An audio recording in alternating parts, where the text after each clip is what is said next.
Hi, I'm Jessica here at Nautilus Mission Control at the Inner Space Center in Rhode Island. And we're joined today by Brennan Phillips, the Operations Manager on the Nautilus. He's in charge of all of the ROV and side scan systems on board. And he's actually in the studio on the Nautilus right now.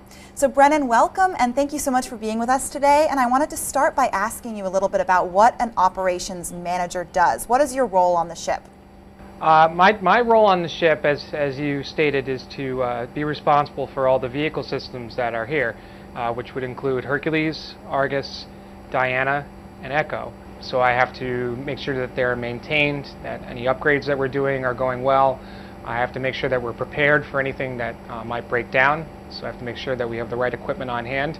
But I also have to work with personnel, so I have to make sure we have the right pilots here out at sea, setting up internships and having a lot of students out here to train with us.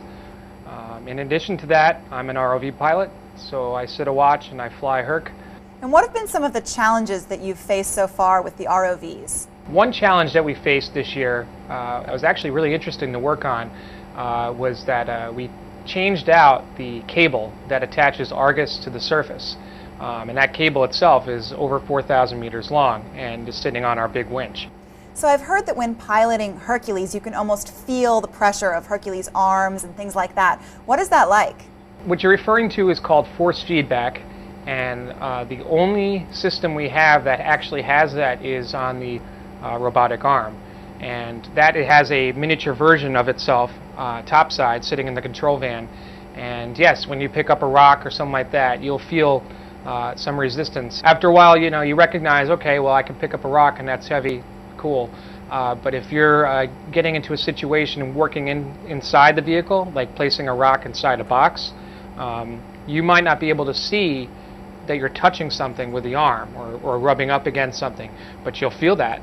And so in that sense, it's another sense that you can feel coming back at you. Just like when you're playing Xbox, you can feel your controller vibrate. You know that someone's coming up behind you. That's kind of the same feeling flying Hercules when you're using that arm. What advice would you give someone who wants to work with the ROVs on the Nautilus? My advice would be first go to school, get an engineering degree or a degree something in like a physical science. As an undergraduate student, I volunteered on research cruises and went out to sea. You can look outside your institution for an internship, working in another number of different places. One group that we work with very closely is the MATE Center, which is the Marine Advanced Technology and Education Center. But they have a number of established internships that we host 2 of them every year. So if you wanted to come on the Nautilus, you can apply for one of those. Awesome. Well, I have one final question for you, and that is, what is your favorite part about life at sea? I would say my favorite part about life at sea is the people that I work with. Really talented folks that come from all different backgrounds, all different countries. Is sort of the camaraderie that you develop and the connections you make, and the fun that you get to have with all these different personalities. So thank you so much, Brennan, for taking the time to talk to us today.